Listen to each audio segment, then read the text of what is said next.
This is dot dot dot dot dot dot dot dot dot dot dot dot dot dot. Also known as Mike Muir from Suicidal Tendencies. And you are watching Stormbringer, the Austrian heavy zine. Suicidal motherfucker.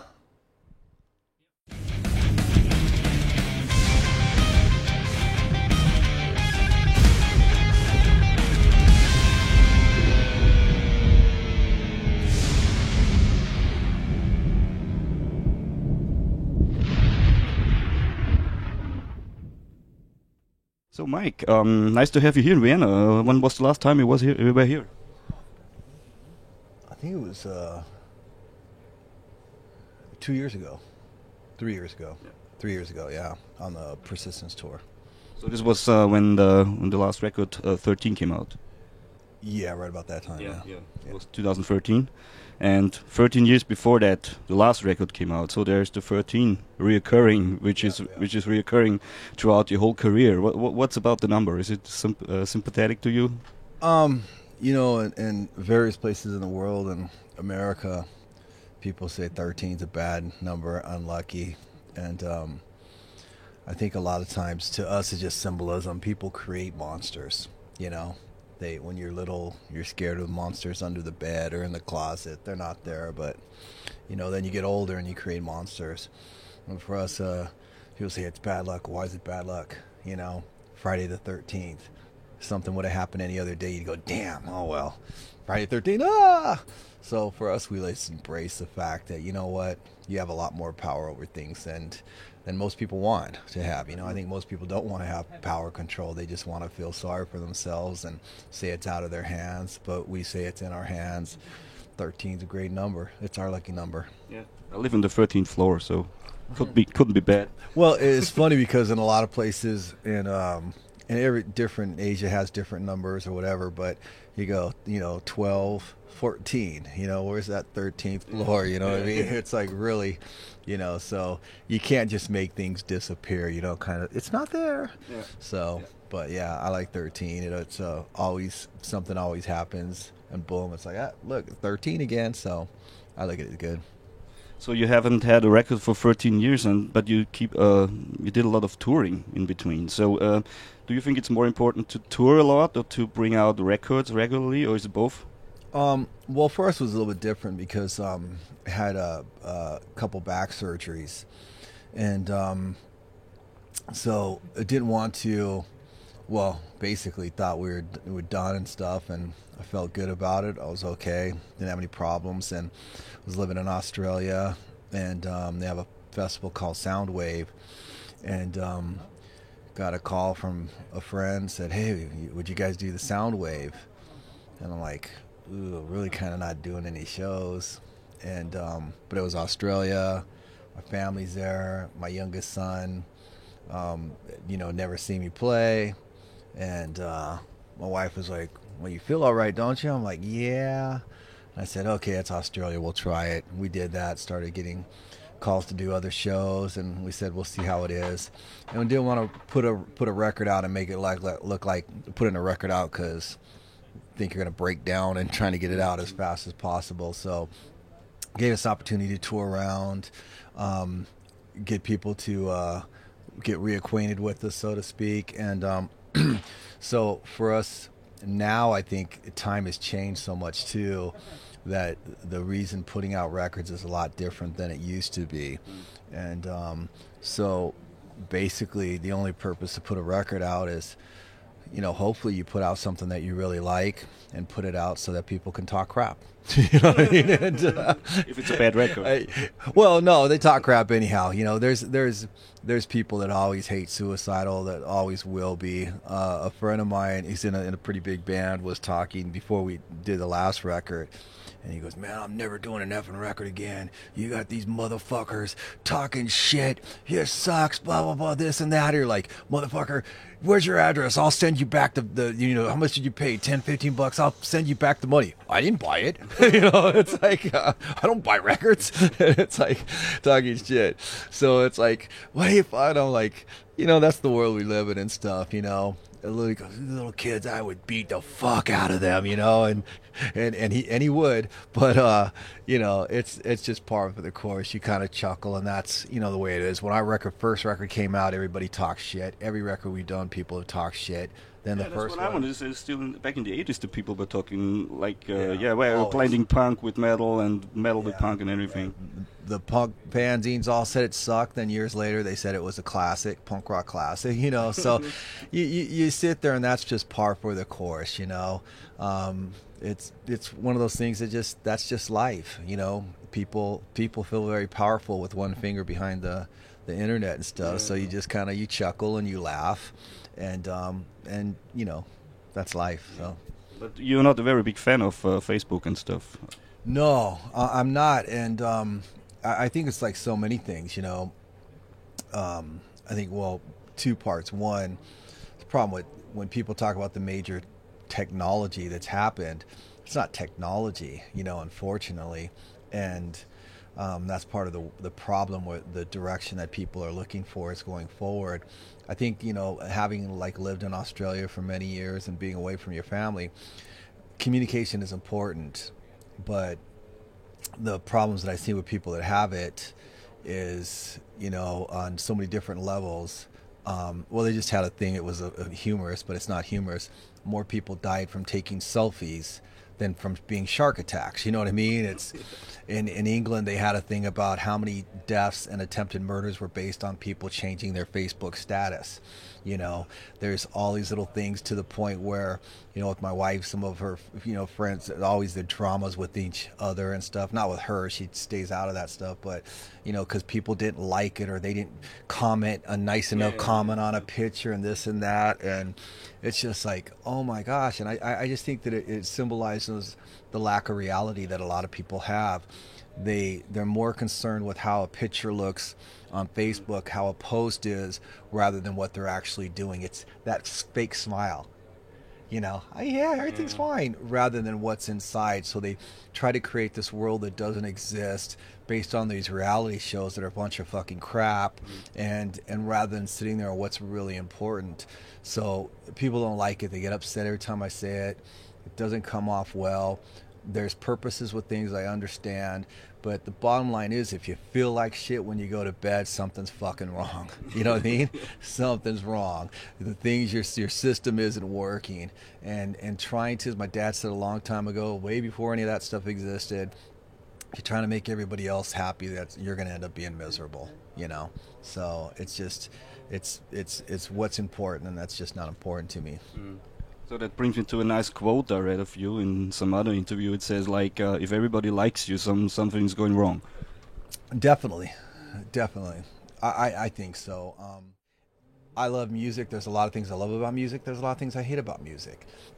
I appreciate what I like about it. I try not to reproduce what I don't like about it. I understand it's like food. I eat certain food, I love it. Other food I can't stand. But if there's something that I love and someone goes, that's disgusting, how could you eat it? I don't spit it out. It's like, well, I'm sorry you don't like it. I like it. I'm not convinced with trying to tell them that they should like it or something. And if there's something that I don't like, then I'm not going to sit there and someone, dude, that's the best thing ever. I don't like salmon. You could tell me it's great. I'm fine. Anybody else can eat it. I don't want to say that they can't eat it. I just don't like it. I wish I liked it. I don't. But I'm not going to change because of what someone else says. I think, unfortunately, music, it's not like food. We change according to our environments and situations like that. And shouldn't be. And I know that for me personally, I have an understanding where you hearing music when you're young, and a point then all of a sudden you hear something and you go, whoa, what is this? And it sits there. And when, you know, it's like a bad example, people love the Beatles. I could probably, if you put a Beatles song on, I could sing along the words, but if you asked me to say one of the words, I couldn't say one word because they have no meaning to me, you know? And I thought about that. But there's certain songs that, like, I remember just listening and going, whoa, and the words being so important to me and stuff. And just like having such a different meaning, where other ones, it's like I could hear the words, it just doesn't doesn't make a connection with me and stuff. So I understand everybody's different, and I think with suicidal, there'll always be people that will not understand, that won't understand, and probably shouldn't understand. And I'm fine with that. And there's a lot of people that are very upset because they'll see that there is a lot of people that do connect with it and they don't. Mm-hmm. So they have to say, well, they're wrong and I'm right. But I look at it as, as food. It's like, hey, we got a restaurant. Our restaurant's packed. People are enjoying it. You have your restaurant, eat your pizza, whatever, enjoy it, and we'll do our own thing. Yeah, that's a cool approach to the things, because otherwise you can't survive for like 3 decades in the business. But that's the whole situation. A lot of people do music like pizza. It's safe, Someone wants to eat, I'll have a piece of pizza. It's what it is and safe. We've never been a pizza person. We've always changed what we've done, doing things that's a little adventurous. And it's like I have 3 kids, and you see when kids, a lot of people's kids, they say, try this. I don't like it. You never had it. How do you know you don't like it? And you do this thing. Well, our kids, because they're, been all over and stuff, and or different nationalities and stuff in our families, they like trying things. If that's, what is that? I want to try that, and it's a different approach. They may try it and not like it, but they know that they've tried a lot of things that are good. And so there are a lot of people's parents will go like, how do you get your kids to eat that? Or how do they eat that? Oh my gosh, how do you do that? And they're like, because it's something they want to experience and stuff. And so it's a different approach. We try to do things that, that challenge, that we think is important and has substance that's going to last a long time, rather than just do the pizza, which you just eat it and then you move on and it doesn't make an impression on you. But that's how you learn to like things, by trying them, like music. Well, I think that's how you learn also what you like, what you don't like. It's how you learn about yourself. And I think it's not just food. Food is just an example, but that's in life.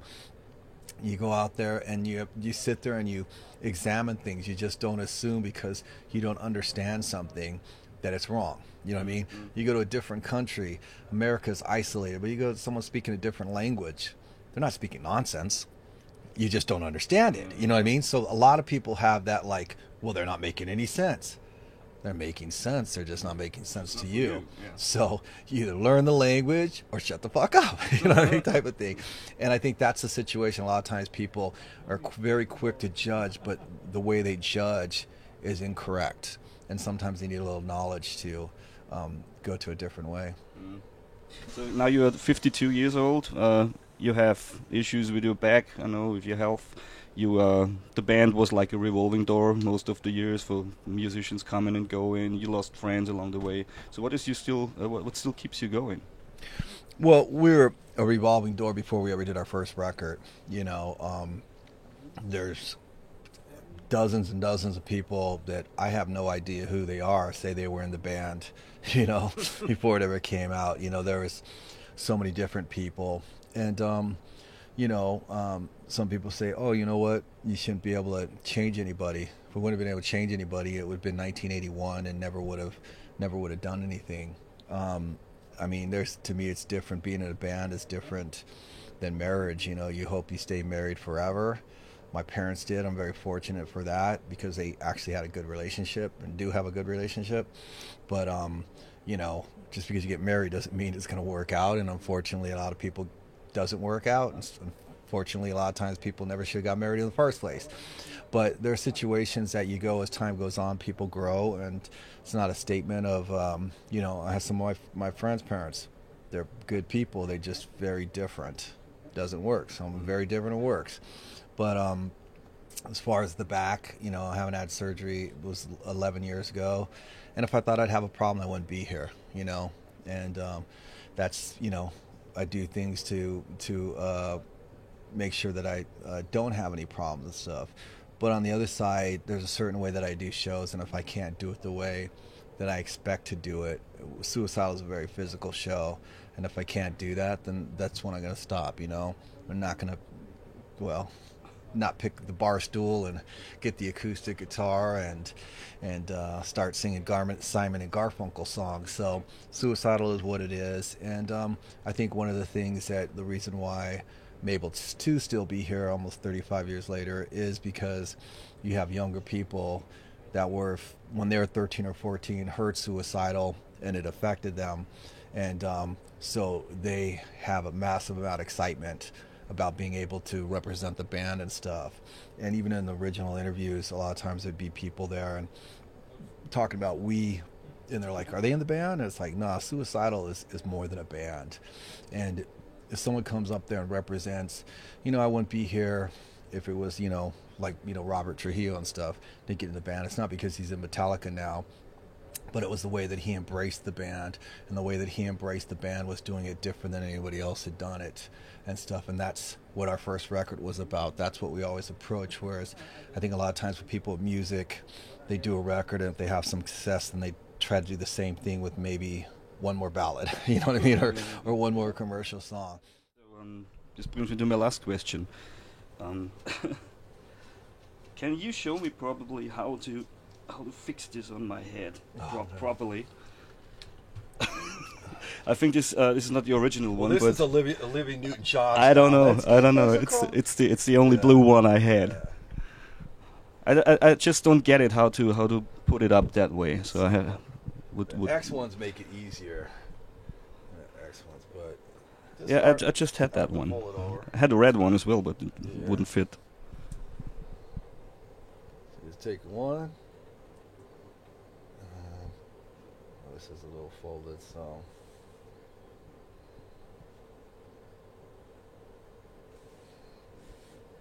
There you go. Take care. Wow. So that you can make that at home as well. X ones. Yeah. You get the X's. I get some with X's and washed out like that. But yeah, that's all folded, so it's all crinkly. But so now I have to put it on. Yeah. Like this. Yeah. Yeah. There you go. But then 20 years ago it was like that. Yeah, super low. Yeah. But why? You don't have to look people in the eye. Sometimes, yeah. There's a lot of stuff you don't want to see. I could see. Yeah, you could see. Yeah. But it's good to have you like a bit higher. So thanks, Mike, for the nice interview and for teaching me how to put this on. You make things happen, and that's the thing with Suicidal. What I say is make it happen. And you just can't run out in the middle of the street, but be smart, figure out what you need to do. Embrace the obstacles, know what you're dealing with, figure it out, get a good plan, and then attack, Simple as that. Famous final word. Fucker. Yeah. Do it. Exactly.